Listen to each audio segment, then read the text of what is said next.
Okay, so let's say there's someone out there and they're like, listen to this, they're going, I don't really know what I want. They're like, yeah, like money's cool, and or like I want to be successful, and it's kind of broad. Like, how do you think someone narrows that down to figure out like what you actually want? Is it seeing it? Is it like do you brainstorm on it?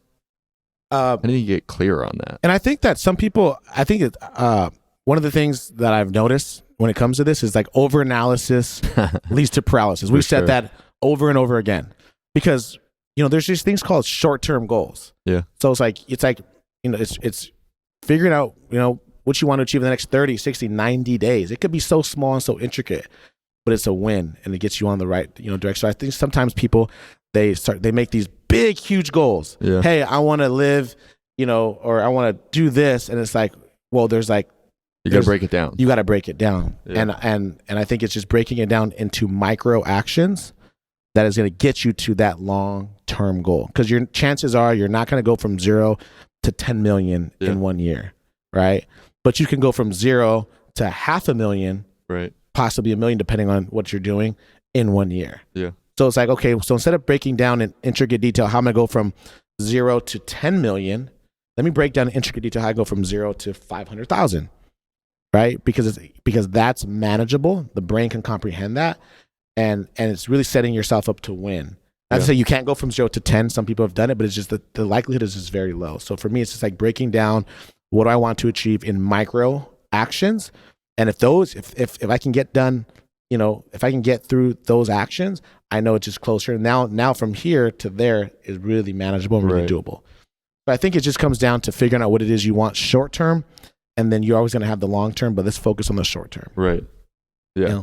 Yeah. Someone once told me it's like if you set a goal that's so large that you can't even fathom it, your brain's not going to do the actions that you necessarily need to take to get there because your brain's kind of like, you can't really do that. But if you put it as like a stretch goal, not as so like 10 years away goal, a stretch goal, your mind goes, yeah, that's possible, that's achievable, and then you start to take the actions that follow. Yeah.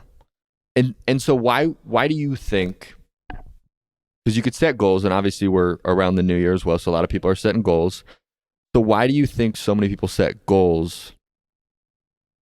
And unfortunately, I mean, it's probably like 90% don't take the action. Like, why do so many people not act on a vision that they, because it's easy to go, man, I want to create this life. I want to have this house. I want to live here. I want to do this. But then it's like you said, the trials, the tribulations, those come. So why do you think so many people get stuck in inaction? I think it's number one is just fear. And I think that we all have that fear of failure. What's your relationship with fear? I think that it's there, but I think that when you're in the industry that we're in, the entrepreneurial sales industry, I think that we can control our own fate. And that's why I chose to I chose to work for myself. I've been self-employed and a business owner full time since 2013, since I graduated college. Yeah. So since 2013, and now we're in 2020, I've never worked for anybody but myself. Yeah. And and so for me, I like to control my own fate. Yeah. And I felt that working for somebody else, I didn't have that control. For sure. I think a lot of people got a taste of that in the pandemic. So I think number one, it's the fear. And then number two, I think it's those trials and those tribulations. And you have to understand that as you're going along this journey, the trials and the tribulations, my friend, will come. It's inevitable. It's going to happen, whether it's something tiny or something huge in your whole business or your whole life or your whole, family. Something is going to happen. Right. And I think that's when that's when you have to take a look in the mirror, and then you have to decide. And only you can decide which direction you're going to go in. And that has happened so many times in business to me. And every single time I said, take a look in the mirror and I say, look, let's push, and let's push. So I think it's the fear, and then just those trials and those tribulations, which some people don't expect them to happen, but they're going to happen. And it's just part of life and part of business. Right. And so the key when it happens then is, I think, a little nugget anybody can take here is like if a trial tribulations comes to you, almost having that like incantation or that self-talk of like push, like keep going, like push through it. If you push through it, you're going to get to the other side and it's going to be even better. Yeah. And a mentor told me this, and some people might not know or understand this terminology or what I'm getting ready to say, but a mentor told me this, I think, man, 5-6 years ago, and it completely changed the way I thought about these trials and tribulations. Huh. He says, Nick, you have to care, but you can't care that much. And it's the most strangest thing, because most people are like, the stock just fell. I lost it all. Oh my God, I'm gonna. Right? It's like, what are you talking about? The house, we're gonna lose tens and thousands, whatever. Yeah. Right? Most people freak out. Right? So when those things happen, and I'm hoping that they're not just gonna be like life or death type situations, but I go, okay, cool.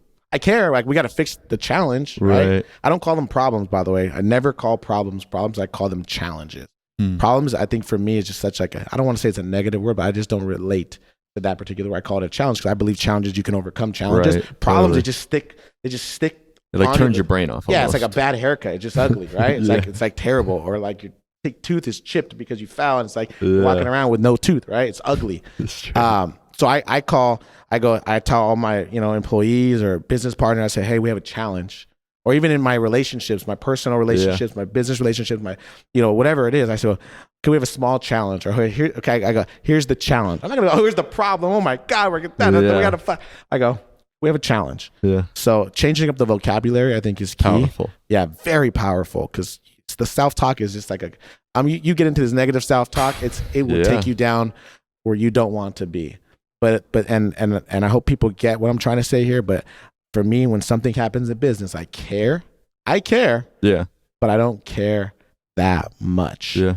Because I know that if I start to freak out, it's just going to go down a path where I don't need to go down. Right. And I think that even goes to the next subject, which is like limited association and the disassociation with just negative people, circumstances, and situations and environments, which is key to getting after where you want to. You're building a business, and this person is just throwing all this negativity. Well, I can't like disassociate from mom, but there's something called limited association with mom, or disassociation from particular conversations. So for example, if mom or girlfriend or boyfriend or dog is going to talk bad about your business, I'm not going to engage back about that business. I'm just going to change the subject. Right. I'm going to eliminate, I'm not going to engage in that conversation because I know where it's going to end up. Yeah.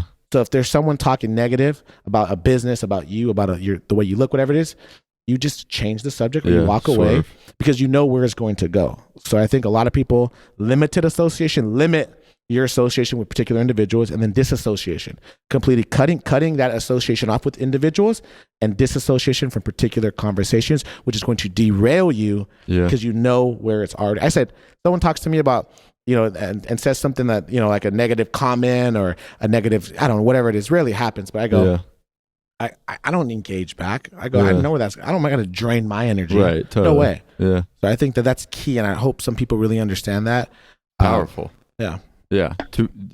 It's unfortunately for, I think, a lot of people, it's easy to get caught up in the drama, and there's this conversation about bad thing, and it's like, oh, it's exciting, whatever. But it's like, that's not going to get you closer to a life that excites you and lights you up. And I think one of the other powerful things you said too is, it's like, what are the conversations you're having with yourself? What is the language you're using with yourself? Because if you can just change up, like, really what the conversations you're having with yourself are doing is they're dictating your focus, right? If you have a conversation that says, I have a problem versus a challenge you goes, okay, my focus is, this is going to be difficult. Like a lighter word. Isn't it like a lighter word? It's like, oh, we have a challenge. It's like, but if like, Stu, we have this problem, this mass. It's like, right.